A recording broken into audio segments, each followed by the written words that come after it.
नमस्कार दोस्तों, स्वागत है आपका कथा सागर में। मैं आप लोगों को श्रीमद् भागवत महापुराण के हिंदी रूपांतरण सुख सागर की कथाएं सुनाती हूँ। आज मैं आप लोगों को सुनाने जा रही हूँ सुख सागर के प्रथम स्कंद का 11वां अध्याय, जिसमें बंधु बांधवों सहित द्वारका गमन पर प्रयाजनों एवं बंधु बांधवों द्वारा श्री कृष्ण जी की अपूर्व स्वागत होना है।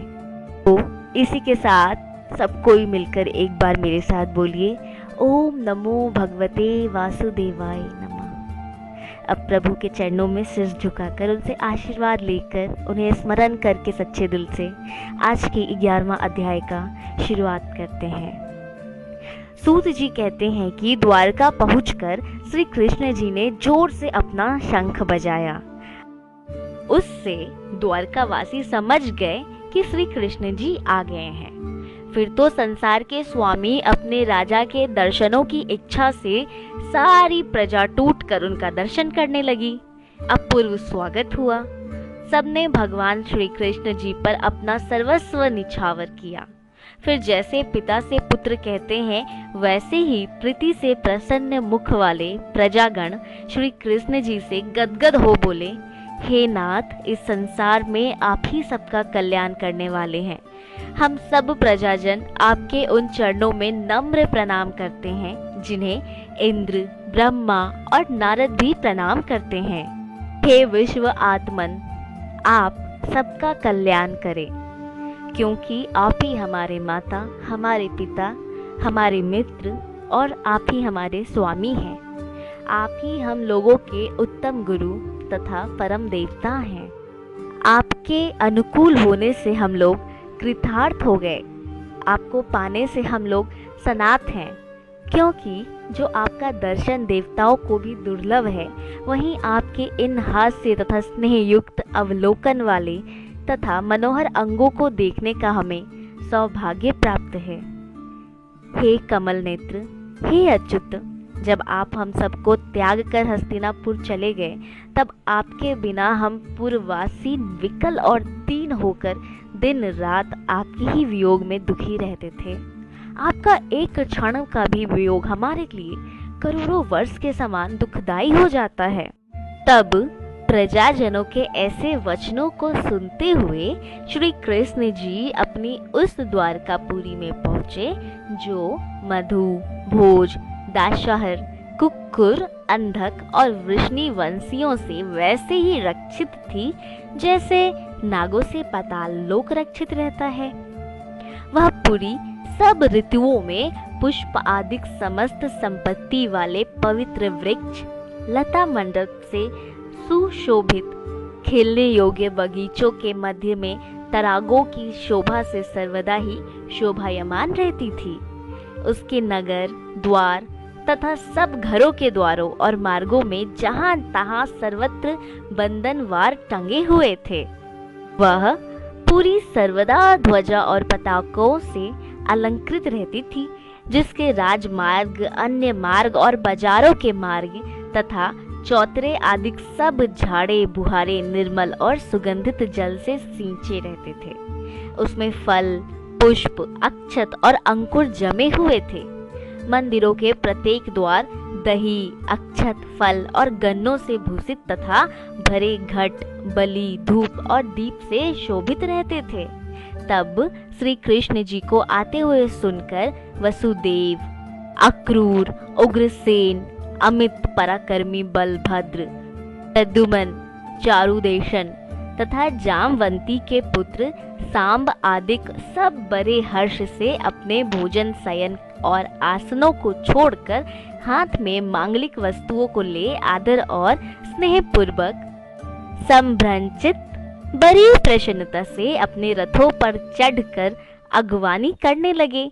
वस्त्र आभूषणों से सुसज्जित सैकड़ों वैश्याएं प्रसन्न मुख परम शोभित हो रथों पर चढ़कर श्री कृष्ण जी का दर्शन करने के लिए उनके आगे आगे चली।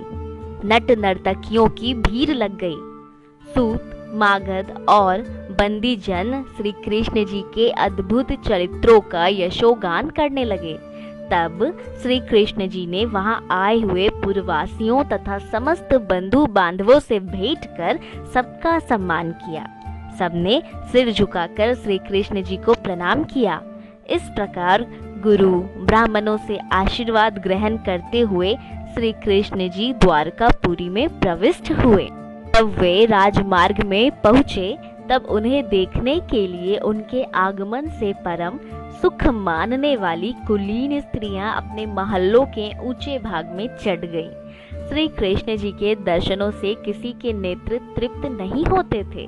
जिन श्री कृष्ण जी के वक्षस्थल में श्री लक्ष्मी जी का निवास है, जिनका मुख सुंदर तारूपी अमृत पीने के लिए नेत्रों का पात्र है, जिनकी भुजाओं में लोकपालों का वास है, जो सर्वदा पीतांबर और वन माला धारण किए रहते हैं, जिन पर मार्ग में श्वेत छत्र और चंबर चला करता है, जिन पर फूलों की वर्षा होती है। संसार के स्वामी श्री कृष्ण जी उस समय ऐसे शोभायमान हो रहे थे और सहसा ही द्वारिका में उनका आगमन ऐसा हुआ जैसे आकाश में सूर्य, चंद्रमा, इंद्रधनुष और बिजली से संयुक्त मेघ शोभायमान होते हैं। तदंतर श्री कृष्ण जी ने गृह में प्रवेश किया। माता पिता ने उन्हें छाती से लगाया। श्री कृष्ण जी ने देवकी आदि 7 माताओं को सिर झुकाकर हर्ष से प्रणाम किया। श्री कृष्ण जी को देखकर माताओं के स्तनों से दूध टपकने लगा। वे कूदकर उनकी गोदी में जा बैठे। माताओं ने प्रेमाशु बहाकर उन्हें भिगो दिया। इसके पश्चात श्री कृष्ण जी समस्त संपत्तियों से पूर्ण तथा सब मंदिरों उत्तम अपने उस मंदिर में प्रविष्ट हुए जहां स्त्रियों के 16,108 मंदिर थे। तब बहुत दिनों बाद विदेश से घर में आए हुए पति को देखकर सब स्त्रियां प्रसन्न हो दौड़ पड़ी। के नेत्रों में लज्जा और स्नेह भरा हुआ था। सब दूर ही से श्री कृष्ण जी को देखकर उनके हृदय से जा मिली। इसके पश्चात पुत्रों के द्वारा उन्होंने श्री कृष्ण जी के दर्शन किए। उन सब के नेत्रों में प्रेम आंसू भरे हुए थे। उसे उन्होंने बहुत रोका, परंतु वे कुछ टपक ही पड़े। यद्यपि श्री कृष्ण जी सबके समीप में ही स्थित रहने वाले थे, तथापि उनमें जो प्रतिपल नवीनता उत्पन्न होती थी, उसे भला कौन स्त्री छोड़ना चाहती। इसी से तो परम चंचला लक्ष्मी भी उनके कमलवत चरणों को कभी नहीं छोड़ती।